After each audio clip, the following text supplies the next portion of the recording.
is very good wokwano inuka oyimba akavero twalumuka so that you can be welcomed in vibe mayebo olumusajja bwano inuka okagenda wenambe osuza buzuze kalobya abantu bolekero muka obviously basigala batasemerere koze basakoleke abasemerere baitwa gama waloize utaina kavera kandi hiki mayaba kazi bano bendo bovera manyo then iwo wokuboli single yes nayo kulaka vero twalumuka oyikaino mugati munju kaina bisukiti niko orolengo embere yobireyo okukwase kwenda kusima today the weather is okay. Yesterday the weather was too cold here in Masindi. It rained ababantu bagamba musana maja biki trend kandi planting is going on naye mukoleke mube byara atakabe Untold story akyalero ya omugenyi omani a legendary allow me call you it depend on the age that you tell me.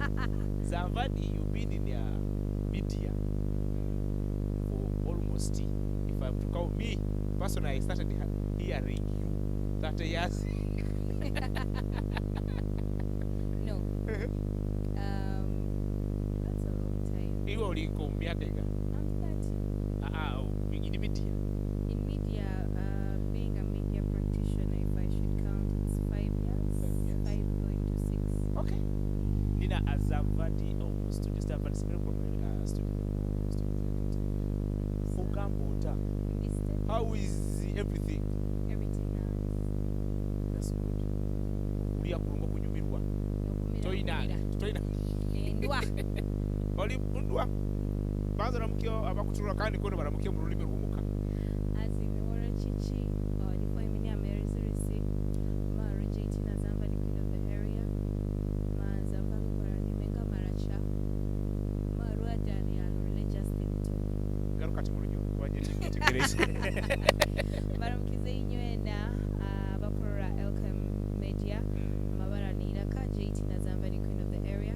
Manyiro wa breakfast show ha radio 7. Baita mabara Genzara ba JT na zamba already. Owaru wa maracha. Kuli maracha. Baito kayirukayo. Wagamba koje bunyo. Kanyije nkwate kun.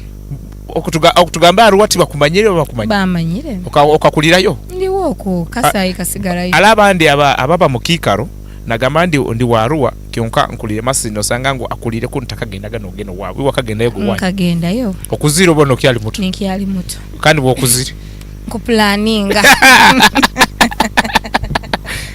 so bwokuzira you planning to go there so meaning okagendayo and bukuba ningenda this time round nkubatwalira na bayijukuru utyo okarugayo ndi singo no bengaro ogarukayo oyimbe katayi nkimbire abarua abajukuru mubalinde they are bringing the bazukuru for you in Arua. This is Untold story where we bring people out to inspire others. We normally have stories from the people who bring they tell us their stories so that we can get inspired. If you're on our YouTube channel, please go there and comment and tell us what do you want to hear from Zamvadi. Drop your comment, put your question that you want to hear as Zamvadi. Yes, who is Zamvadi? Zamvadi is a kalidalu. Kalidalu ye. Bwogamba kalidalu tinkuwetegereza no mutamu atakuwetegereza. Zamvadi muhole. Muntu akakura Zamvadi manya.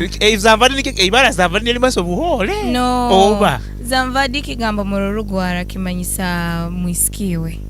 So itwa waitu bobano yeta it doesn't make sense bonko banye yesere Zamvadi baito iwo boko bokenyesere it makes sense kisana murunyoro nkora gamba mwisikiwe so hati itwa mwaito tubantu referringa to mwisiki ntugamba mwisikiwe tugamba Zamvadi hati so nyo hati boboli hayi hanu tugamba Zamvadi kano moyo hati bobano gamba mwisikoli tugamba Zamvada omwojo bagupidi the distance matters. Yes. Ngubwenkobondi hano the tone is different. Nguzamvadi because the tone is within me here. Bwakubata ali harano yendo muntu amukukondera omganzamvadan. Zamvadan. Ankuruganye gyorugwana. So Zamvadi kibaisa omwisikiwe. So bulikiwe tukueta. Tuba ntueta mwisikiwe. Obanoga mwisikiwe. Okay, nyanya manyaga is part of your name. No. Abantu bona azava kwa. Auntie, when I joined the music industry back in 2010, I would brag a lot about being a Lugbar, and I'm a proud Lugbar. Hati there was some guy ainekizina kiyakozere kiri mu Rurugwara nayenda mukolere backups. Hati backups ezo zenyakozere zikabamu ekigambo ekyo. Hati the producer weki amunyumira muno yakaguzo oli kikumanyisa ki mwisikiwe hati yatandika kwetaga Zambadi. Hati batandika kunyeta Zambadi yakwatayo, and I had nothing to do. Okay, but I enjoyed it up to now. Kwa tutandikire hano okusoma kwawo okatandikira nkaha? Nkatandikira Kampala. I went to Karis Daycare Nursery School. That is at All Saints Nakasero. From there Nyagenda Bati Valley. Obo tukubaza classic inkwatu no splitting ele Nursery. Nursery I started up with top class direct. Nyota gende mu baby middle. Tolinka ito basomere P1 direct. Nasare tasambe abamu ito. Nyo nasare nkagigenda. Baitu nkakora one class, that is top class. That is. Then I went to which school? Karis Daycare Nursery School. That is Nakasero. Then I went to Bati Valley Primary School from P1 to P6. So it so happened that in 2006 tukabantu ikara mu UTV quarters by then. So when they evicted the staff and that land was bought, Tabatwina Garuka Masindi, because my dad had land here. So when I came to Masindi, I joined Asaba School. That is class cake. I had to redo P6. You nkomanyire nkabandi mu isomero lya government hati kuno ngarukire mu private kandi bo nibaga omuntu atasomere P6 owabo, you have to study it. Yes, they can be certain that if you go to P7 you'll perform. So by sana abakwa foundation yokubanza. So I had to redo P6 at Asaba, and I also did P7. So my PLE certificate reads Asaba Primary School. Yes. That is 2000 what? That is 2008. 2008 we career P7. Yes. So we share the same year when we completed. I also sat my P7. That is 2008. Back in Kinyara Primary. By then we used to compete with Asaba. Kinyara, and I remember 2008 is Kinyara which won Asaba. But you know, by Nyendoka ndole kuwakana. Tinkwakana. Then after P7 I went to St. Paul's Rueza, senior one. Hati nkubalira class and school. Yes, class and school. Nikiyo nkwetaga class and school. I went to St. Paul Rueza for senior one. I went to St. Charles Ruanga, senior 2. I went to Excel High, senior 3. Banzo kangira. What makes you leave senior 1 to senior 2 in a different school? St. Paul Reza. When I joined that school, my sister was there in senior 4. But when I joined the school, the environment for me, it wasn't friendly. How do you say the environment? You know, like being with a sister there, you had a lot of help.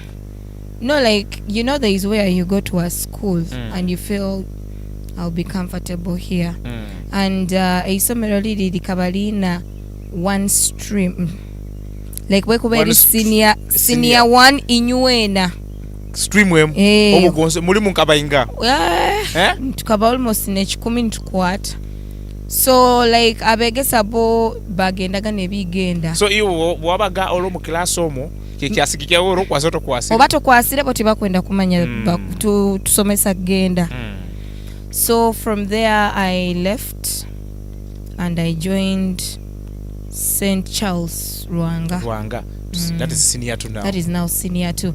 Actually this guy Ono umweta watakiza sports personalities over called Fred.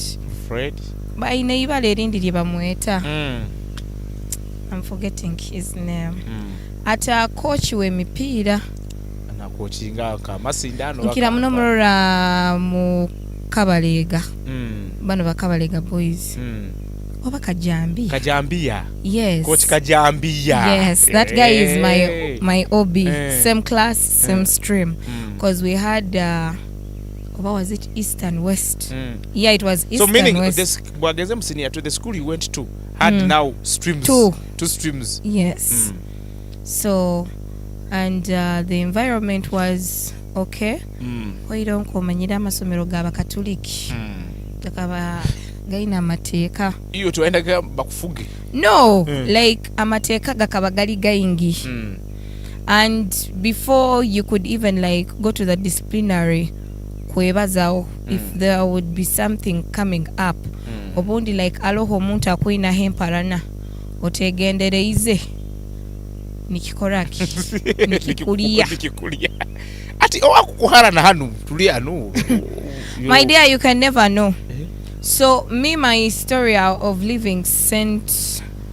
Charles Ruanga I was a dormitory prefect at it at that time, but we had dorm mothers. That's in senior two yes. And I was a dorm prefect for St. Bali Kudembe. That was my house in Nyarara Muga. So it so happened that one night, nkaruga mu prep, nyine kinkwetaga mu dorm. Bakaba ina assignments zabatuhaide. So as a prefect, I have the key. I needed something urgently. So at any time you can go. So ningenda nintaha mu dorm. So as I was coming out, the teacher on duty yandora. Yankaguza, what are you doing in the dormitory when it is not time to be in the dormitory? I had come to pick something. Inkino already no mungaro. I had come to pick something. I just entered. I'm leaving. Hati yangamba first opening. Tamanyali abana abadojingi. Abagwire cover baliyo. Abana bateyire cover. Tibagenzere mu class. Bagenda baturukia abayisiki bakaba almost abayisiki nka musanje. Iyo bwatayire mu dom hano. Did you realize ngo abana barumu oba nyonya tekerezaga because those who were sick when it would be past 7 you leave the sick bay and you come to the dormitory. So me I thought I did not see all of them. I saw a few. Aben kumanya anti bakaba bali baki. Barwaire. Nta kumanya anti aliyo naki nabandi. Baba turukia. Baba parade. You only had Banka guza all these people sick. Nagamba I don't know. How don't you know when you're the dorm mother? Dorm mother kanuka. So bangamba the issue was not handled that night. They first let us go. I went for preps. Hatikia ikara like mu disciplinary oko batabetaga. Yes. So Chiromo, there was that thing called Chiromo. Pre-holiday, like today is Thursday, you're getting holiday on Friday. Kati it so happened that bano abadom yaitu on Wednesday tukaba tuina a teacher eyararaga at the extreme end of our block, and she was sort of like now the matron of that line because there were two dormitories next to her. Hati nyo halinda ara mudomu ndi mukasonda munda.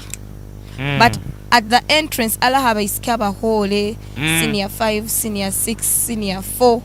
Abo woto bagamba ho untouchables. Abana ni bagenda that night ni batumbura music. It was a Wednesday. Ni batumbura music. Omukazi yaje yatugamba, you people stop making noise. Bana bayanga ani gwogamba nga agenda kuwumula ekyo disco yakwati manye towards agenda kuwumula abana baba unruly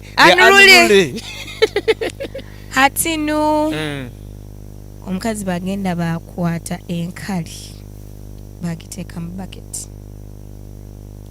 iwe domazo linkaha mukasondo mwange nyombalo naitwe hali tuli mu mbozi zaitu buli muntu wena akunyumiza mugenzi we bunda agenda omuka this is what I'm going to do like we were all in you know and that time you're in senior 2 you can't talk to a senior 5 and senior 6 person akakuhuliriza omukazi nkasi bakagenda nkahura bana nibagamba madam is coming by how late ntamanya hamuli yangaho niyo bataire akabaketi kenkali enkali yona nehwera ha mukazi boya kingwiro ruigi webali mu rujungu bagama nosuna adishi dan susu nehwera mukazi domu mother oli mu nsonda ni mu nsonda tinkumanya kikikyo nyine wali lwanyu. And we also had some other prefects in that dormitory about different categories. And now the funny fact was that even the head prefect akabawa house yaitu. Na akabambana babaino ngano izo wakaba the next day omukazi nanyegera mu office.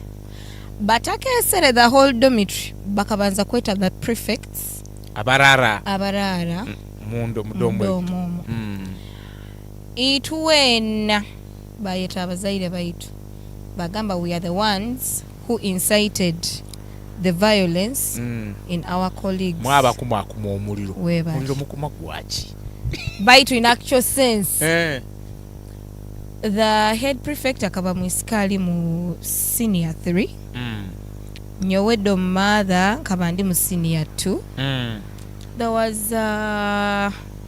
the religious something or the liturgy prefect regional liturgy prefect akaba wa senior 5 but now ali mu iskali reserve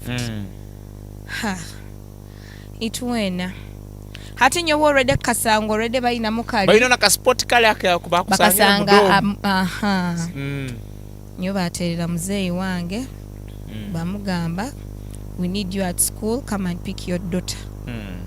Muzeyi naiji nyota kengeno kenga nti muzeyi bakozereki bamwesere muzeyi bamuterere simu babaze ebintu hati na metroni bakubaza binu iwe toroho timwizire nyaba akaba hati nkwebeire we also had this thing that you would save your kamane at school like bakuhaire center za upkeep no gamba tingenda kuzisisa kankoleki lekanza ahule there happened to be a desk call yabaira aina akasimu kakabiriti obo bosimu bwe kaina rangi munda ya yellow ka MTN hati Airtel kabaina kitafari hati nyonye nyaguzire kaba kitafari ya Airtel kabaina kana that time it was Zain yes hati tuliba mu myaka niye hati ni mfuna a desk caller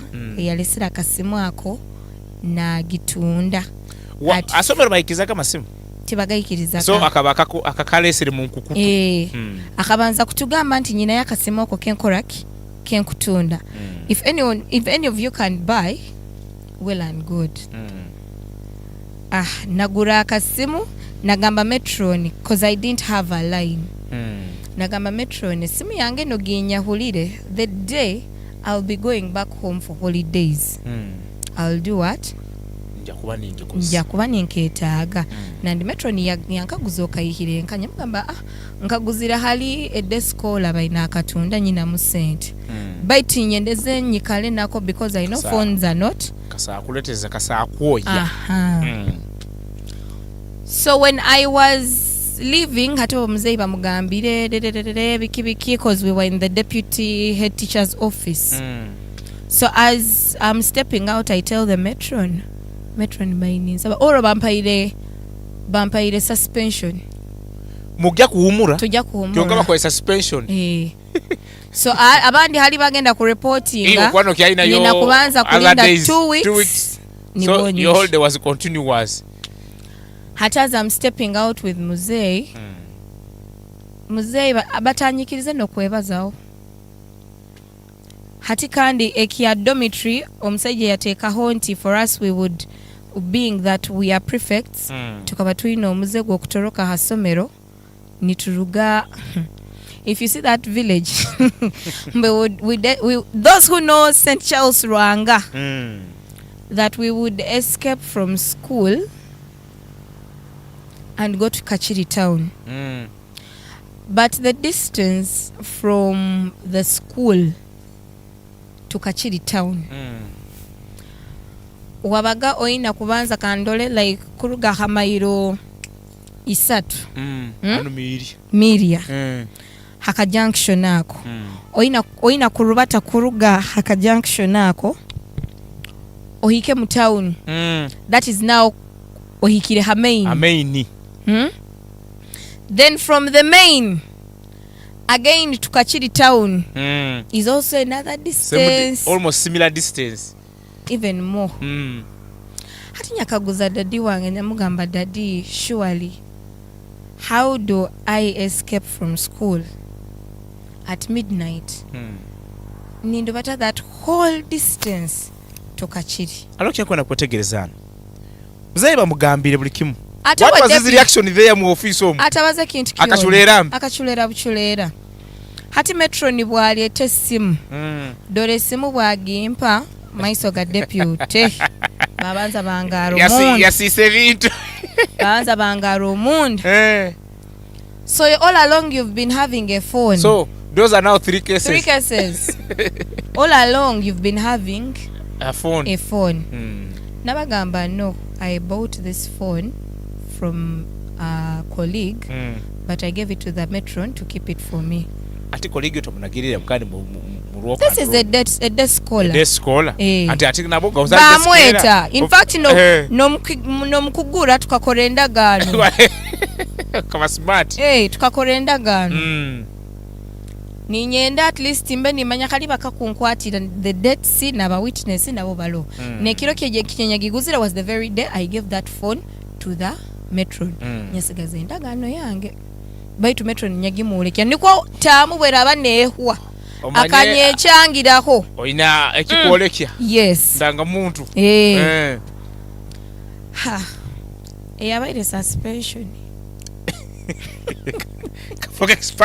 kafoka expulsion bagamba ati okwisana oliwo mutwe webali mzee yagamba hatiwe byona bindi bayibaza olina mzee yawo mzee alo mzee yagamba looks like ugwete wajja kusoma okaija mu byawe I left baku ya somero twagaruka omuka I stayed for some days emboko mukasi tapeyo mzee tena ki reaction yakozere yona akachulera buchule yakuawura hati there was another incident because that time I was staying with my stepmom esongeza tukaba tutakagaruka mu like kuzikara mu what really happened I explained to him because most of the time he karagali busy hati there was another incident yabairo with my stepmom hati nyahika nyarora even if I explain my side of the story no one is going to believe me ninyachwa ekikwangua yagamba daddy you know what I want to go to Masindi he was like if you're going to Masindi that marks the end of me and you ebya school fees wakwenda kuherera oli alina wao baitu nyoni ndo yake I can't sit in the same environment with my stepmom because she was not treating me well stepmother wawoni yakutulukunyaga muno that one is a story for another day. So when I came to Masindi my mom was like okay now dad is not going to pay for your school fees what next I had to enroll in a government school. What was mommy doing by then? Mom was a tailor so I had to enroll in a government school. I went to Excel High nkomanyire government aided schools they were not expensive ka school fees kata kuchwansa then Excel High nahe kyanyihireho kungara mu boarding was the distance when you look at the distance from Kirasa Masaka warugaga kirasa masaka oyina agenda excel high kihande kuli aina kihande muslim ka distance kali kahara so that time there was a guy called Magambo Victor. He was the director of the school. So when I joined Excel High, my sister was in her senior 6 vacation. So Excel High didn't you repeat the senior 2 or you No, I went to senior 3. Senior 3 direct. Okay. So when I joined senior 3, my sister was in senior 6 vacation. Her Excel High ni betaga librarian. Kandi qualifications zikaba muntu alimu senior 6 vac. So when I told her about the opportunity, she started working as the librarian. Hati hakika kaide, I needed to concentrate. So Excel High and Excel Boarding were sister schools. On sister wawe yekaraga nawe by then atandikire kore yekaraga asomero bana mwarugaga nawe kiro. Nawe twarugaga kuno baitunyonya mubanzaga kurugayo. Librarian yajaga ne bigere. Waka bai aina sente zekanda already ati you're in a class of working people. Of temple board. Baiti wo inakakuta. So I joined Excel Boarding that is now senior 4, but still it was same institution. That is now 2012. So Excel Boarding Nyakana senior 4 and I completed. So when you completed senior 4? When I completed senior 4, there seemed to be like nothing next. Our viewers of Elkem Television to na Zamvadi atugambire her story from down at Twikire a level ya hand senior 4. Hustle. Ali tugenda mu hustle. So down hustling was not there. The hustle was there. Yeah. But Italy Yamani. So when I came to Masindi in 2010, I happened to meet Damage. The Image.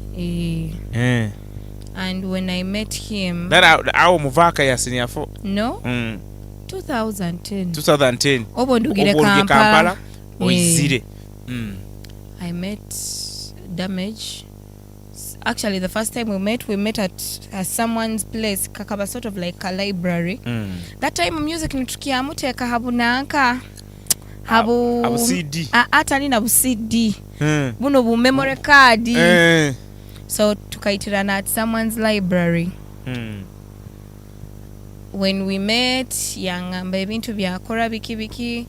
So I was so interested to know how a music studio looks like. That time akabalia Afrolight. So twaikaran tweetirana ngamba baito ijo koleki. Oijo wa studio oroleyo.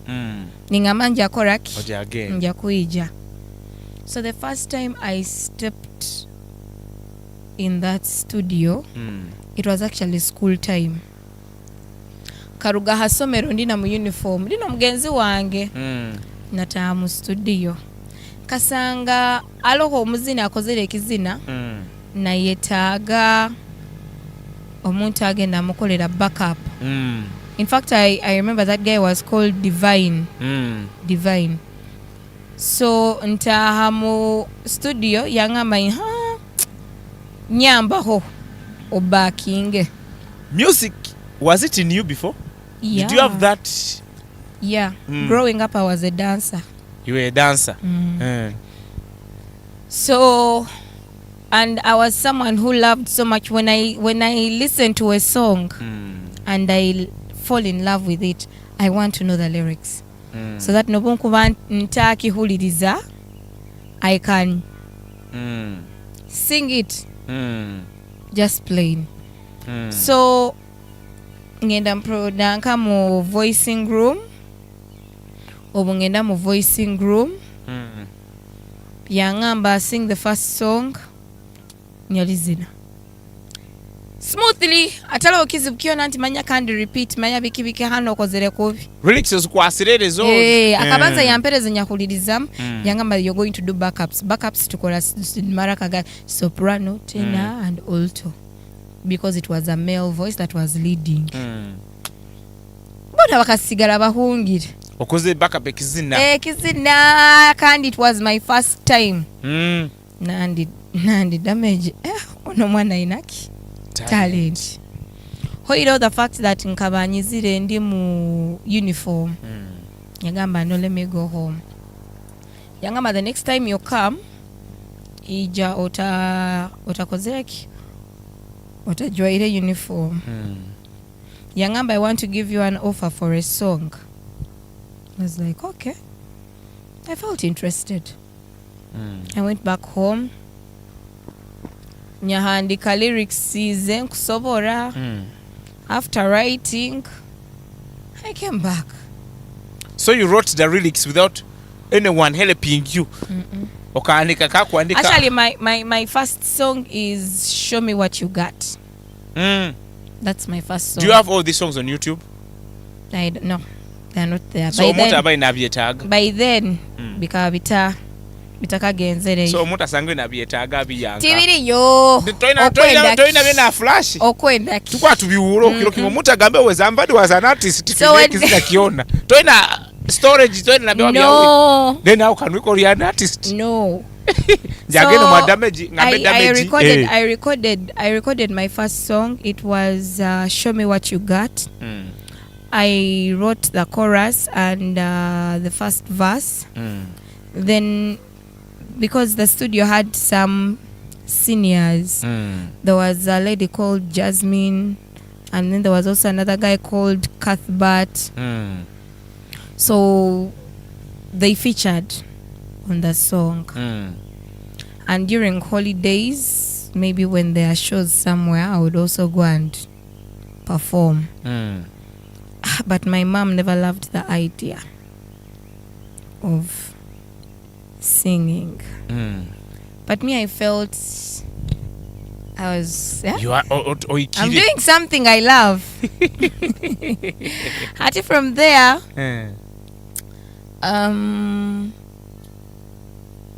nabanza ati music nyagieganyiramu nyakora some collaborations backing. Most of the times I would do backups, and those backups you would be paid some small money, and life goes on. So in my senior 4 VAC, I was like, okay, let me now start doing music seriously, because ata onkabantaina kintu kyoneki kumfuga or mukati nkura maybe you're going for institution, maybe you're going to do this. In 2013 I joined a catering company. Okay. Zamvade nkwenda tuanze tufuno commercial break. Watu bontaka genze mu commercial break bazongo bayino bazao okajoininga catering mu VAC yenyini. Mu VAC. Music nayo ogitwaro maiso. Music ngakitandika in 2010. 11 12 I was already there. Then 2013, actually 2012 around December after exams, I joined the catering company. Obo catering company kiye nigyo joining ire? Yes, Afayo, but nowadays it's called Afayo something. I think it's still remaining. It's still there, yeah. Eyananka. Yeah, chairman. Yeah, chairman ka West. Obo genzere ekora ki bakakutwa oka apply ngayo bakakuweta kiki. Katugende mu commercial break. Kiki kanoti nakuwa notugambira ebitu nkebyo. No, by that time, okay. We were speaking to inspire people. That time I was dating the son to the owner. Okay.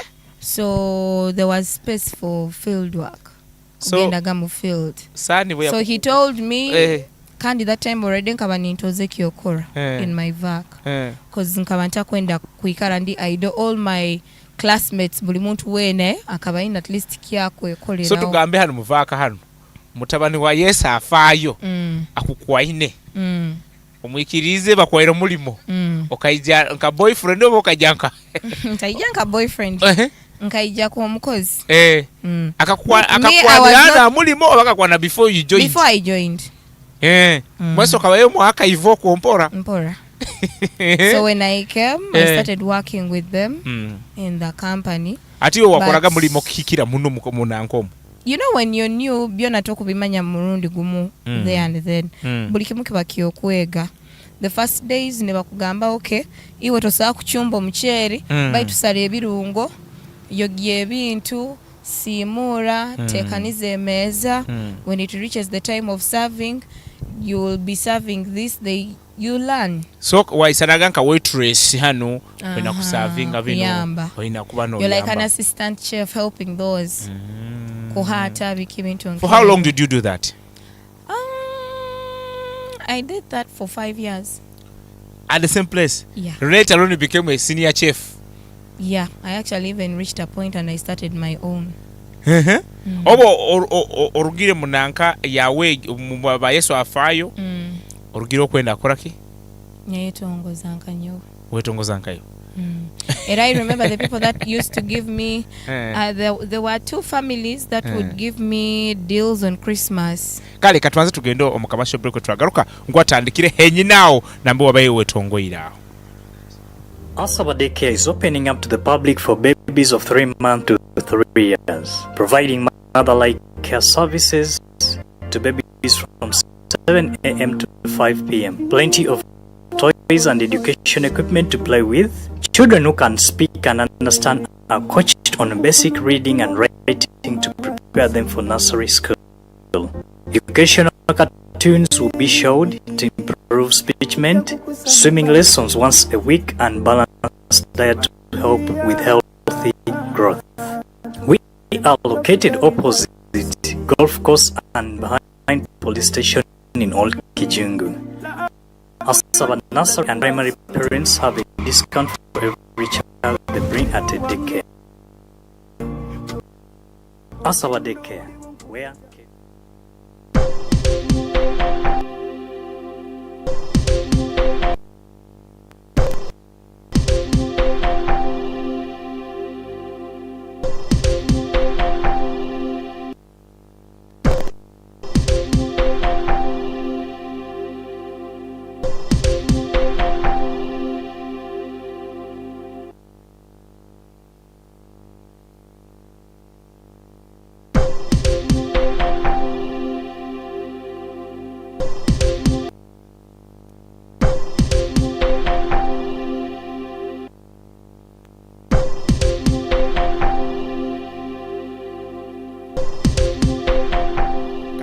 mwebaleyo omu commercial break tukyali hano na Zanvaditina ebali rugwara linemerege kwata Toja lisobola lyeganye oba alulire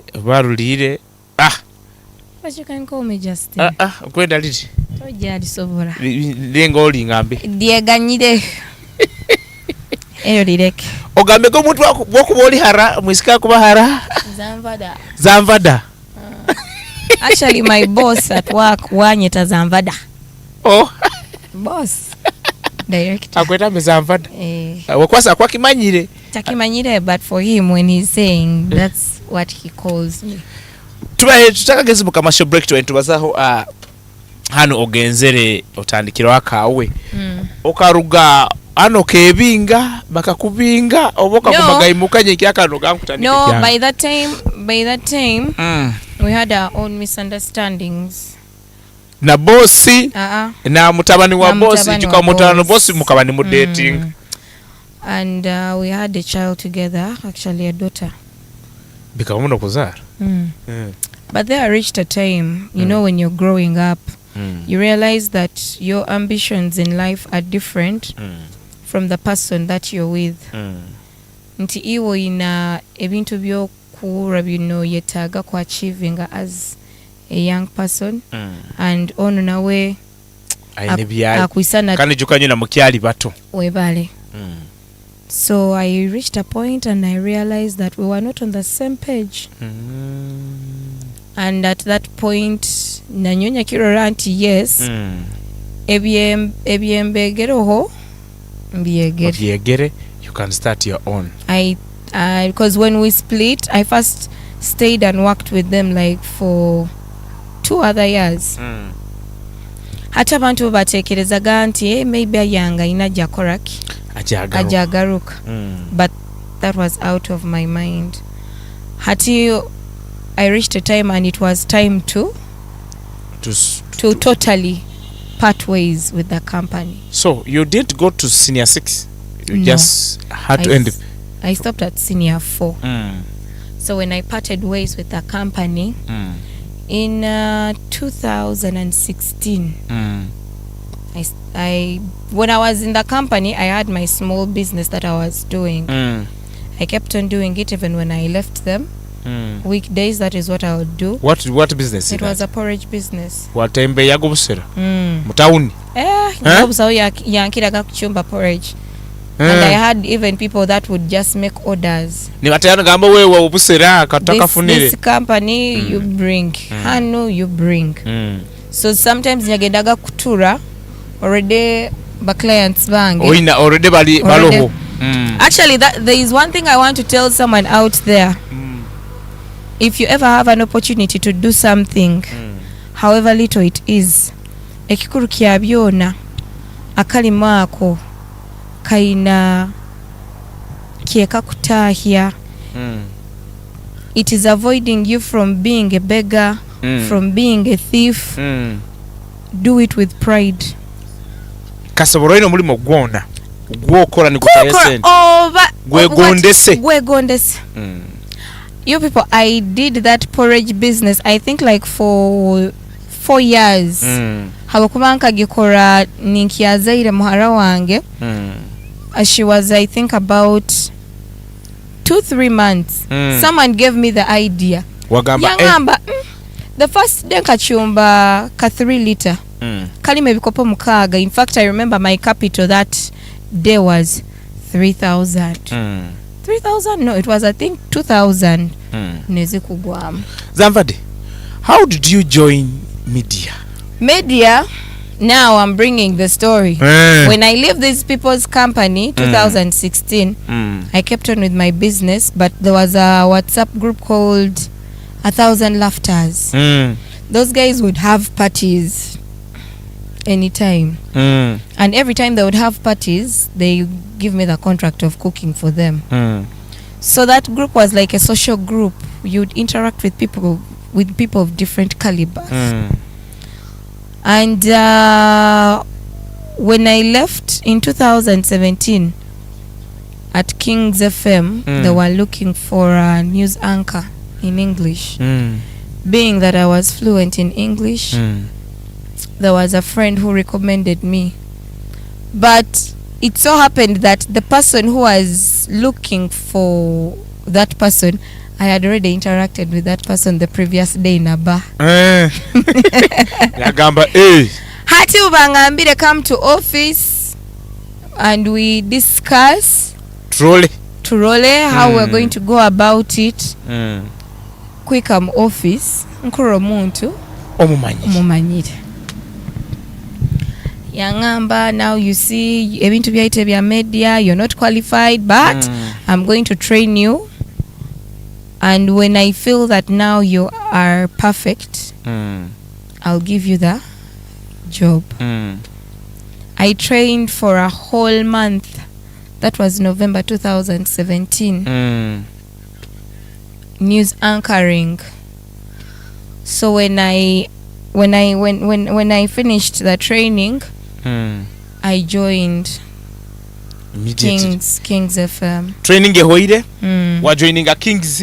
Kandi ngijoining ira tinkumanya na sente zenkufunda, but because I wanted to venture into something new, I joined. I worked with them for almost 2 years. News anchoring and presenting in the morning shows.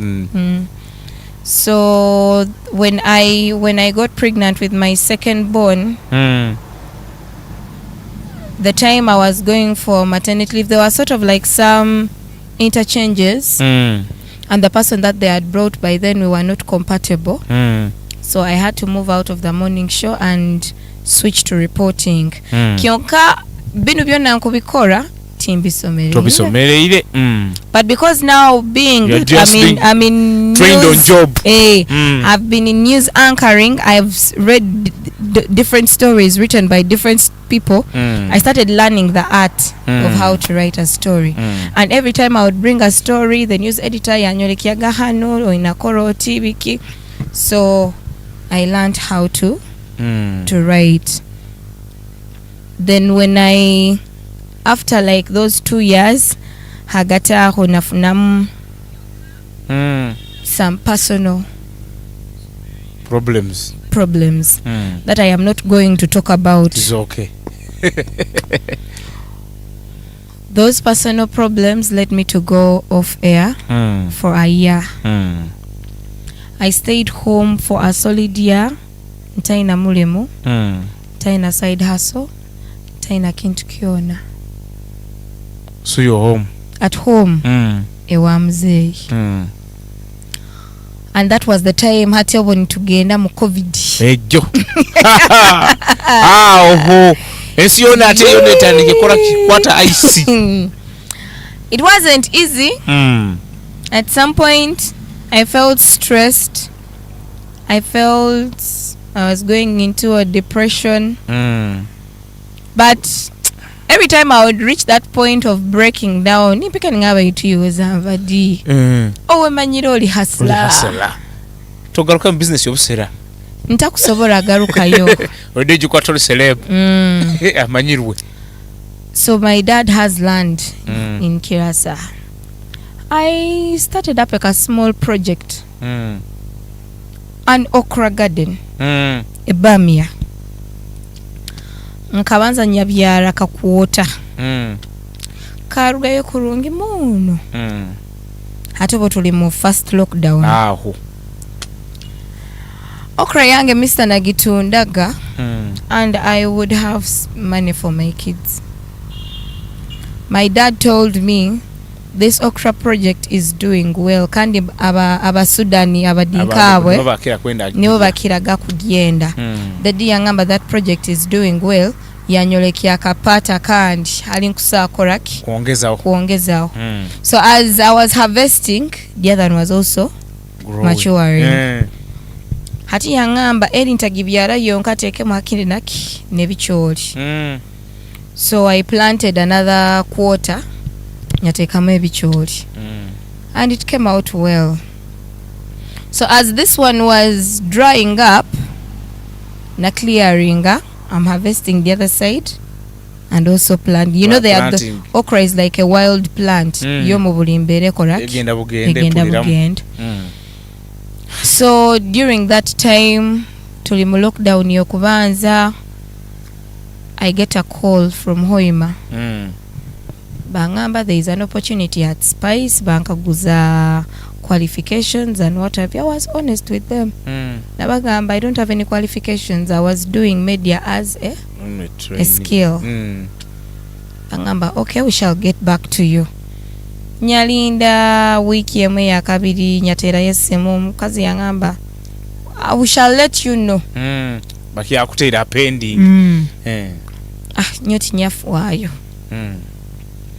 I kept on with my business, but I was also looking for other options, things that I would do.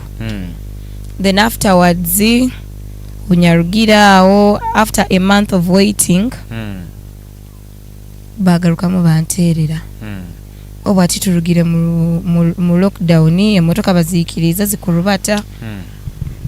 They called me and I went. I did the interview. They told me, when can you report? I actually even didn't bother about the salary. Okay, Zamvadi, kwenda tube intukangira for this first episode. Nkwenda tugaruke in another episode that is next week. Okay, they are back about yeah, you know, my producer was telling me about time. Hey, banzo Mario Karaka ntuka wako. So Banyeta has Spice. It was not about the salary to me. Me, it was getting back to the scene. Yes. So when I went to Spice, by then Mega was the station manager. Mega yangamba, I want you to shine. I still remember those words. He told me, I want you to shine. I want you to use your time and use it accordingly. yangamba you've come to Spice, I don't want you to leave only the same. I want you to leave Spice when you're different. Yangamba use the opportunity and go back to school. Hati nyarore sente zeba kumpa niza ngara yo hasomero. And every time it would be for a staff meeting, ekintu kyenkwijuka kiba kiraga muno kubazaho. If you can go back to school, upgrade. Now this is someone who stopped school in 2012 and I am now working in the year 2020. I was like, no, I need to challenge myself. Yeah. When I did that, 2021, I enrolled to Kitara Institute, but I still remained working. And because I was doing what I was doing with a lot of passion, I love my job. I love what I have become. I finished my certificate without a retake. Great work. Without a retake. That is a testimony to me. And during my time at Spice, it taught me one thing. You know, when we were working, my dad told me, because actually we didn't have a good relationship with my dad back then. After I left Kampala when I was in senior 2 from St. Charles, we didn't have a good relationship. But with due time, we twakwatagana. And now being that mubana bebo nabaina, I am now the one who is following his footsteps. Spice okakubai for how long? 3 years. 3 years. Later you joined? I joined Radio 7. How did you come to Radio 7? Radio 7, actually that time it was Radio 4 that had advertised for job opportunities. So when my application went in, already Balamakaba na yenda nyije kuno. Even before I had showed interest to go to Radio 4. He had called me once when I was at Spice. By that time nkabandi hasomero nyamugamba, I can't mix the two. Bungaruka Masindi ntaka mazire kusoma bijja kuntalibaniza kuijaga koyima mbizamu. Okay. Namugamba, what you can do, please let me first finish school. I don't want to come to you as an amateur the way I came to Spice, but I want to come to you now that ndi qualified. Naiwe noranti omuntu mfunira omuntu ali qualified abisomera, aina experience, ekiyakora akimanya. Okay. So when the application came, I had applied to Radio 4. Then later they diverted it to 7. Okay. Zamvadi, let me first read some comments here. Tokamazire sheno ono mwese namugerwa Sharon atero bugaro namugerwa Sharon agambe Zamvadi. Blue Flower Amusement agambe, how did she join the music industry? I think you told us that. I told you. Atugambe regekyo. Then Agust agambe bane, thank you for hosting her. Then Western Show agambe, thanks Alpha for the show, and please tell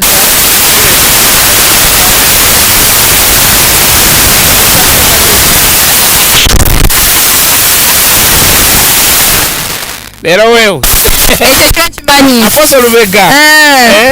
Apostle Robert Rubega, I'm enjoying her show, Bani. Thank you for hosting her, Bambi. Yeah, thank you very much, Apostle Rubega. Kigombe gambeta. Zamvadi jakwani mubaleta no kumumurura bandi bakubaenda akurora. Apostle Rubega, tell her that we love her vibe on radio. Yeah. We love your vibe on radio. Then Western Shagambe, greet her for me and thank her for coming. Thank you for coming.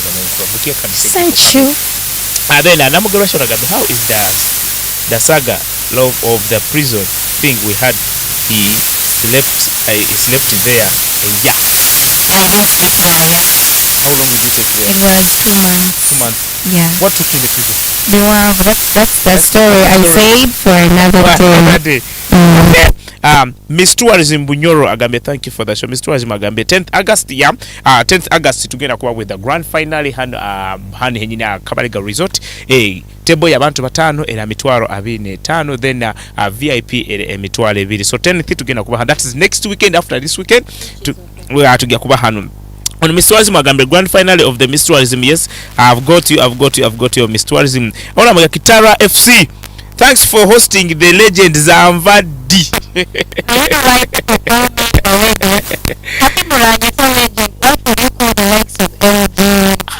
Being a legend, being a legend The doesn't, likes of Fundamentals. being a legend doesn't mean how long have you been in business. Even you can tell me things you did in Congo. What things you do on really famous Congo? Well, not necessarily independent media is a thing that goes hand in hand. If at all I am to say when my songs, I think I was doing music in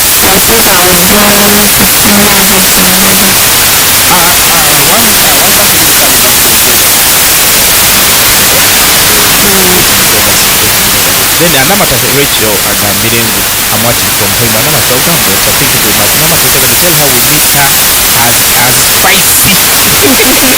Namakase Rachel misses me as spicy. Yeah, same spice. Yeah, and by the way, I will say I am grateful to Spice. Actually, all the media houses that I have worked for, starting with Kings FM.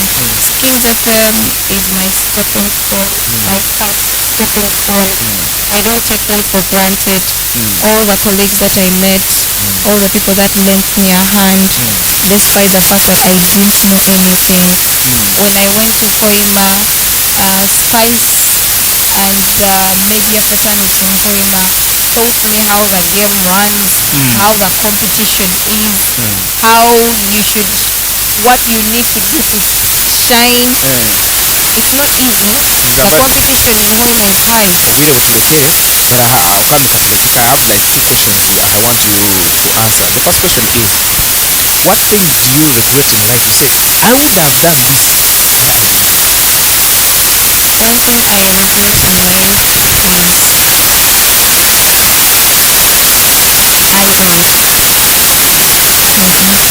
I am thankful for my friends because everything about me has just been from school, the rejection, the first one, the moving that I never wanted to okay, nambaga abantu bano tebakoze tebakolerako bulungi but byonna bino ndabibona organization yaffe kubonaabona tebeesawo tebeesawo bulungi my brother Postal Daniel Obama the previous deputy take everything that I have gone through present day. It is a story for me to tell, and I tell you this story because I know I was going through it. I was living in a very toxic relationship. Felt rejected, felt like I failed. Individual level of your emotions. Ekintu ekikusa I'm confident. No matter what.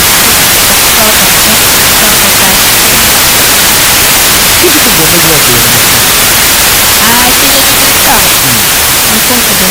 actually I always tell this to someone who is close to me and close to my husband that I've seen people come and go but whether they come or they go, life is one way thing. Namugamba together we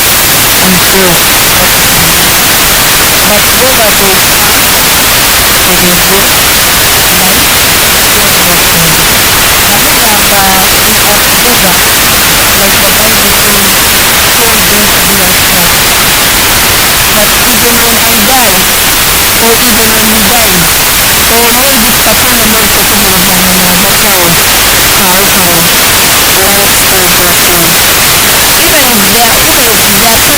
or maybe katono mwezi kumi oluvannyuma omuggawo kaweho w'obwakuli even nyakuko tewagenda okwewayo leka twalondoole I know at some point that he was going to die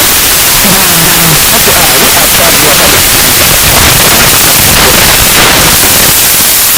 My last words to the viewers of Elkem Media, you guys, thank you so much for loving Zamvadi.